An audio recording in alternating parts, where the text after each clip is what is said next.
100% they control the power grid of the Philippines. How about NARI? What Yung does NARI it po stand is a for? brand. Did you say Nanjing? Opo.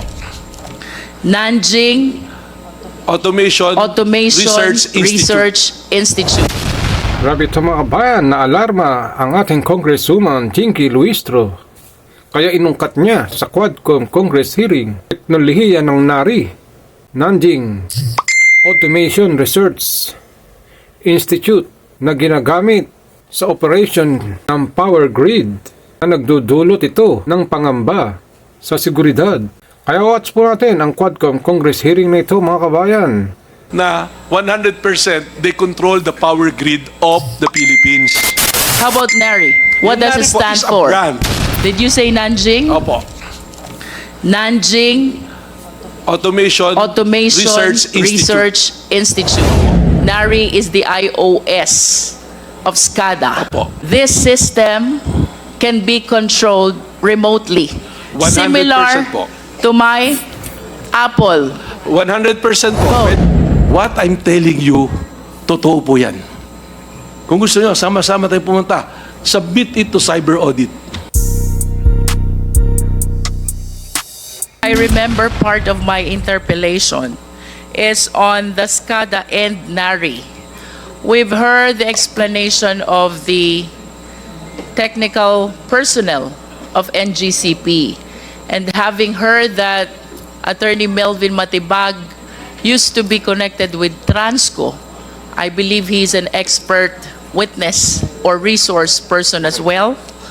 I wish to request Attorney Matibag to please enlighten us what is SCADA, what is NARI, and kindly correlate their significance to each other. Well, yung SCADA po, thank you po, no? Yung SCADA is the system. Yung po yung, that's generic, yung parang yun yung that is supervisory control and data gathering na ginagawa po nila. No? Yung NARI po, that is the brand of the equipment, hardware, software, na nilagay nung pumasok po ang NGCP. Before that, ang nandun po is GE, tsaka ABB. Bago pa po lahat yan, bago lahat yung mga system na yan, nilagay nila yung NARI. Kaya nung pinag-uusapan natin yung problema ng China, kaya po lumalabas yan, kaya may suspecha tayo. Dahil, kagaya ng explanation ko po, ulitin ko po kanina, ang cellphone natin, to iPhone, this is the hardware. But this is run by a software, iOS. Kayo po ba naniniwala na yung nilalagay nyo dyan, hindi nakikita dun nung gumagawa? Knowing that ang NARI is proprietary. May source code po yan. Kanina sinabi, nasa kanila raw yung source code. Parang yung election po, since mag-election, COMELEC, may source code dyan. Nakikita ng COMELEC yan. Alam po yan ng COMELEC. Bakit nilagay yung NARI? Nung tiningnan po namin kung ano yung NARI, is a state-owned company of China na sila provider po ng mga equipment as intelligence equipment, military po. Kasama po doon sa mga military grade po. In fact, when we do the research, lumabas sa website nila noong December 2019, lumabas doon sa website nila na sinasabi pa nila na 100% they control the power grid of the Philippines. Nung i-raise po namin yung issue na yan, on the next hearing, wala na po yung website. Binura na yung nakalagay na yon. Pero meron po kami noon. In fact, we provided the Senate. I think meron din pong kopya rito dahil nagiring din dito. Attorney Matibag, if I may interrupt, Opo. that publication, correct me if I'm wrong, is the same printout that we flashed during the last hearing. That Do is you correct confirm po. that? That is correct. Sa website po, lifted from the website of NARI. So you confirm that from the website of, is it not the State Grid China Corporation's publication and not NARI? NARI publication po yun, and NARI is a state-owned company, the same as State Grid of China, a state-owned company of China. I understand. So NARI is a subsidiary of State Grid China They're Corporation. separate company po. If we are familiar with the ownership sa China, alam nyo, mga state-owned po yan, mga government-owned. Parehas po sila. And when you research doon sa website, noon nga, sa website ng NARI, lumalabas doon, they supply military intelligence, mga equipment na parehas ng ginagamit po sa atin. Ngayon, yung pong data gathering, ang tanong ko nga, anybody can answer po siguro, educate me. Kayo po ba naniniwala yung cellphone nyo, yung mga nakalagay dyan na data, yung mga pinapasok nyo dyan, hindi alam nung gumawa nito? Hindi ba pag nalock nga to, pwede ka nga mag-message, sasabi ka nga ron, mabubuksan mo. For the enlightenment of the Filipino people who are watching us, Attorney Matibag, you mentioned about iOS. Opo. No? So let me borrow your term.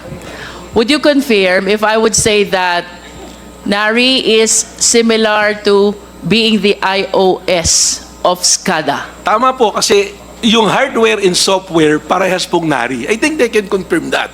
Ayun, sinasabi nila, nasa kanila yung source code. Then I go back to go to the next level. Sabi nila may audit. Question, meron po bang cyber audit na naganap? Nandun daw yung NICA. I know that eh. Kaya po sila pumayag dyan. They were ordered by the Senate at that time, papasukin, mag-imbestiga, pumasok. Ginawa nila yon. Hindi kasama Transco at my time. Attorney, I appreciate your generosity of information, but Opo. let's do this one at a Okay time po. Sige po. for us to be followed by the viewing Filipino people. Sige This po. is highly technical and even myself find it really difficult to absorb. Opo. Let's start with, what does SCADA stands for? Is the supervisory control and data acquisition. How about NARI? What Yung does it NARI po stand is a for? brand. It's a brand. Yeah, Parang but it is an iPhone. acronym. What does NARI stands for? NARI. Wala po sa website. Anyone nila eh. from NGCP? Because according to you, Yun. this is an equipment which you are using in the operation of NGCP. Nanjing Automation Research Institute. Did you say Nanjing? Opo. Nanjing Automation Research Institute. Opo. Okay. Following your statement that NARI is the iOS of SCADA, Opo. would it be correct to say that this system can be controlled remotely? 100% Similar po. to my Apple. 100% po, Phone. pwede. Because there was already, may nangyari na po eh, na may nasira noon. It was repaired remotely. From China, hindi po kailangan bumahin ng technician para pumunta rito tayusin pa yung nasira. Nangyari Alright? na po yan, 2 beses na. And considering that NARI originated from Nanjing, would it be possible also that somebody from Nanjing will be operating our system SCADA here in the Philippines, remote? The one operating is in Nanjing, and the hardware is here, the SCADA at NGCP. Very possible po with the technology now. 100% possible po yan. Kasi nangyayari nga po yun. I will cite an example if you will allow me, ma'am. Yes, sa Ukraine, twice there was an attack, cyber attack sa power grid mismo. Napasok. Ito, hindi po sila pumasok na may baril na pinasok pa yung control center and all. It was hacked 3 days before na power up ulit ng Ukraine. And to find out, intelligence services noon, they found out na that is prelude already doon sa nangyayari ngayon na gera. Kanina, Attorney Matibag, you made mention about the nature of this NARI, the company, Opo. that it has something to do with the military of China. Can you Opo. please expound on this? Yun po yung sinabi sa website nila. Kasi they also supply military hardware. In other words, the business of NARI is the supply of highly sophisticated Hardware technology, and software po. hardware and For software, communication and data gathering. which can be used as well by the military. If you will allow me again, ma'am, Yes, please. just recently, United Kingdom, they have 15% the equipment na NARI, they remove it Why did they remove? for reason of national security po. Example na lang po, hindi ba, ang Amerika, they ban TikTok. Bakit? Because sabi nila, they suspicion lang that is being used to gather data sa Amerika. Sayo nga po, nandun na mismo yung system, hardware and software, NARI, China. Nagpapatakbo China. I may agree with Engineer Clark na sige, sa akin yung source code. Pero sino pang may alam ng source code? Tama po kayo nung sinabi nyo nung last hearing. The creature cannot rise above the creator. Tama po yun. Ako, I'm certain of this. Huwag na po tayong magtalo sinong mas Pilipino, tsaka sinong hindi Pilipino, sinong kampi sa China. Hindi. I'm stating kung ano po yung factual na nangyayari. And anybody can refute it. They may do so. Mr. Chair, considering that the informations which are being shared to us by Attorney Matibag is indeed alarming, would it be possible for the committee to invite a representative from NARI, Nanjing Automation Research Institute. I believe this is a Chinese Yes. corporation. Oh, ma'am, if you will allow me, no? Please. This is really, ako po natatakot. Bumubulong nga ako kay Chair mo na hindi na lang yung pera yung pinag-uusapan natin dito eh. We're talking about our sovereignty. Sovereignty yan natin. And our sovereignty has no price tag. Hindi na po tayo kailangang lusubin or anything eh. Kalikutin lang nila yung power grid natin. Just imagine, anyone who's listening now, and anyone who's saying na wala pupuntahan itong pinag-uusapan natin na to, isipin nyo lang, 1 linggo, 2 linggo, 1 buwan wala tayong kuryente. Madali po yung sinasabi nila eh. Sasabihin nila, I'm guaranteeing it, I'm guaranteeing it. Pag nangyari na po, asan tayo lahat? Asan tayo lahat? UK made the move. Ako po, kaya ako nagsasalita ng ganito. My position before, I'm not talking about the commercial transaction na ng NGCP. Okay na yan. May pera, may kinikita. It's good thing. One good congressman mentioned about the Maharlika Wealth Fund. It's a sovereign wealth fund. Ang tawag niyan, sovereign wealth fund. In fact, I'm writing an article sa dyaryo, sinulat ko yan, that we must support the Maharlika Wealth Fund and invest it in transmission. Kasi total, may 20% na dapat dinisperse to the public. The reason why is hindi para kumita yung gobyerno, for me, but the reason is to protect our sovereignty. Para meron tayong magche-check man lamang. I mean, people na nandirito, mga taga-NGCP, they are employees, they are officers. They're making their livelihood out of NGCP. We cannot fault them for defending it. If I'm on their side, baka mas malala pa yung ginagawa ko. But now I'm standing here not as a president of Transco, as an individual, as a citizen, na tinitingnan ko. What I'm telling you, totoo po yan. Kung gusto nyo, sama-sama tayo pumunta, submit it to cyber audit. Mr. Chair, may we ask the NGCP if it is possible for them to provide us a representative from NARI?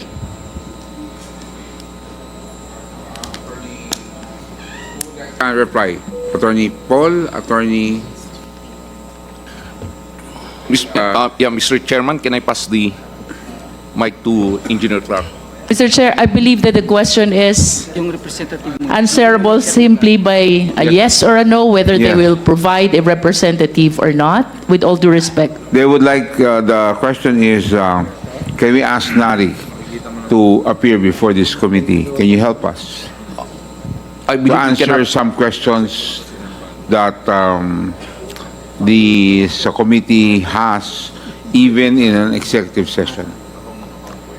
we'll try to ask our Chinese partners, but definitely, Mr. Chairman, at the moment, personally, I cannot. I do not even know a representative from NARI. Okay, thank you. Because this is a Chinese corporation. And chances are, the people in NARI are all Chinese people. And that's what make this situation so difficult for us Filipino citizens.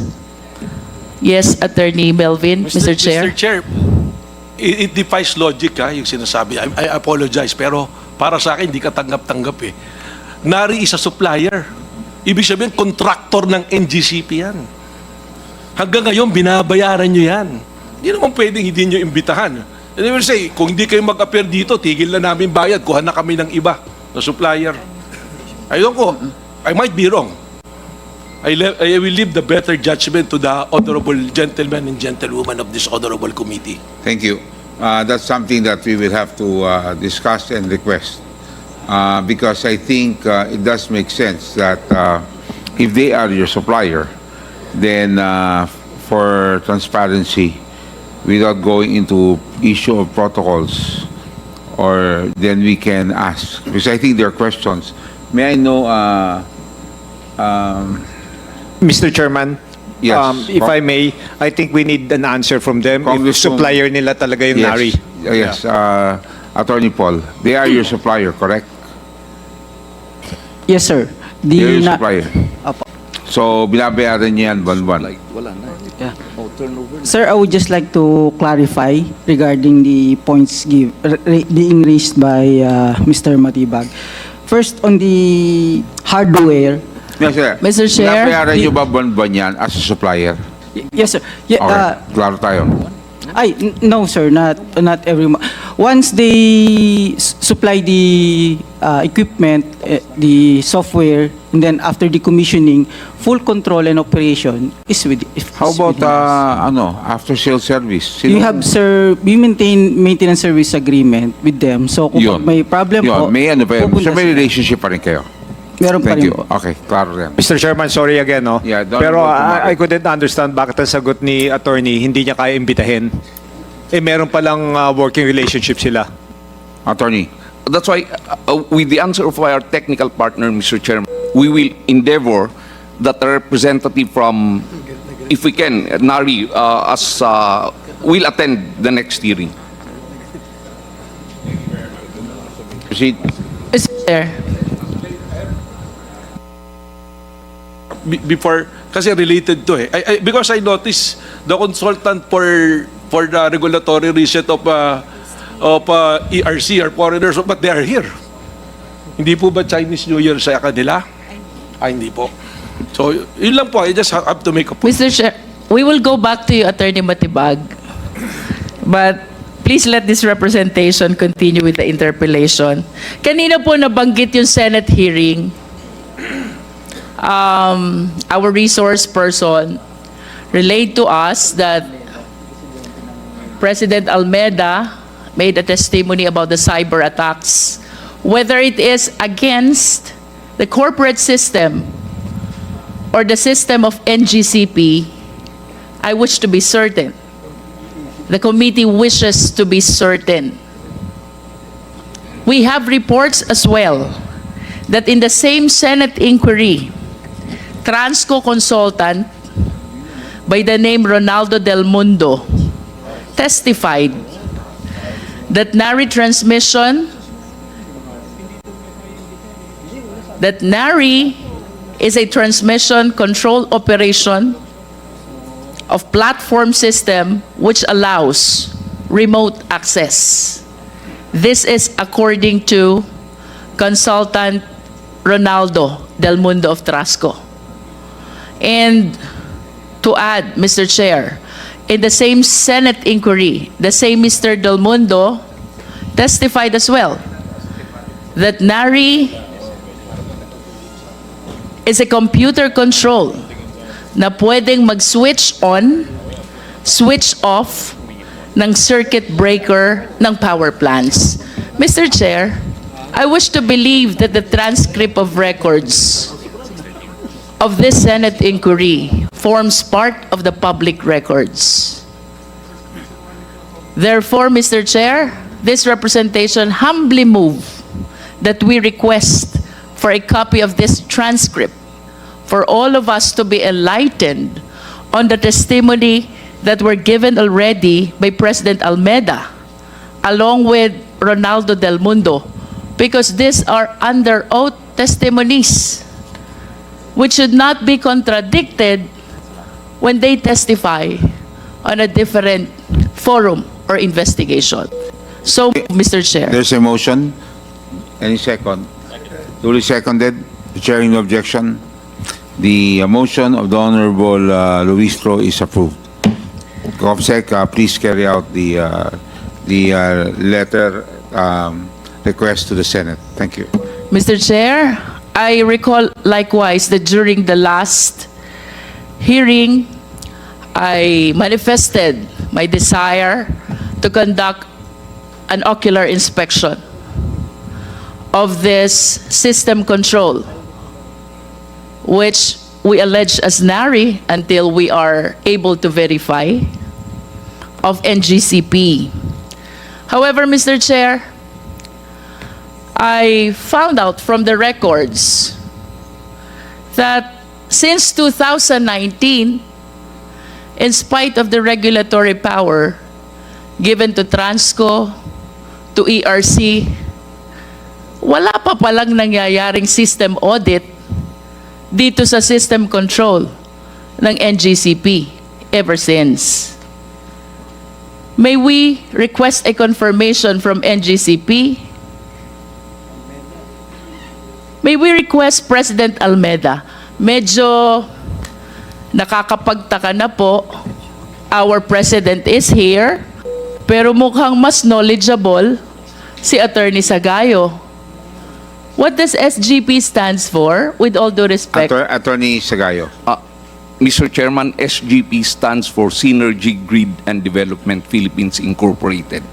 Thank you, Attorney Sagayo, but I would prefer, I hope you don't mind, I don't mind, sir. to hear an answer But from our NGCP President. in the absence of President Saan Almeda, po I'm a nagpunta si- director of NGCP. Yes, for the information of everyone, he approached the chair earlier. He left because, already? Yes, because of another meeting that he has Okay. at 5 o'clock. So he had to excuse himself. Thank you. With that, then, we will be pleased to hear your answer, Attorney Sagayo. The question is whether, Mr. Chairman, I mentioned earlier that under the concession agreement 2.01, specifically Transco has no regulatory powers over NGCP. Are you trying to say, Attorney Sagayo, that there is no basis at all for Transco to visit and inspect the system control of NGCP? Mr. Chairman, Is that your stand? No, Mr. Chairman. As I've said, Mr. Chairman, earlier, they can always visit, but subject to certain How about protocols. inspect? No problem, but subject to All right, so certain let me protocols. rephrase my question. Since the concession agreement in 2019, was there a time that the Transco inspected the system control of NGCP? Yes or no? There was an instance, I think, Mutia, Iba po yung visit, iba po yung inspection. Mr. Chair, if I may respond, may be recognized po. Mr. Chair. Is attorney from NGCP? Yes, Can Mr. you Chair. answer the question? As mentioned by Transco earlier, written into the concession agreement is an agreement by which Transco, together with PSOM, will form a committee for the purpose of inspecting both facilities and the books of NGCP, and that is conducted annually. By facilities, does it include the system control? The system control, attorney, I hope you understand. Very Mr. Chair, I will have sophisticated. to, I think that the intention of that, I have to go back and confirm which facilities are covered by the TR flat. I But hope we again- confine our answer, Mr. Chair, to the question whether or not the system control was inspected. I think this is self-explanatory already. And by inspected, I wish to believe, hindi po yan basta tinititigan lang. You have to allow the party to touch, operate, test. That's how we inspect, correct? Yes, Mr. Chair, may I amend my answer a little? Sorry, I'm just going to add a little. The ERC actually conducted a thorough cybersecurity audit of NGCP, including a VAPT. And that will, I think, address the concern, Mr. Chair, on not just looking visually, but also testing the ability of the systems to withstand Mr. Chair, was it the ERC which was mentioned by our lawyer from NGCP? So may we hear a confirmation from ERC? Mr. Chair, yes, we were able to, the ERC through consultants were able to do cybersecurity audit on NGCP. Were you able to NGCP rule systems. out the apprehension that this system control cannot be controlled remotely, especially those who are not Filipino citizens and outside our country? Were you able to rule that out? No. Yes or no? No, Mr. Chair. Because that is the danger that we are trying to avoid. Mr. Chair. Thank you for watching mga kabayan.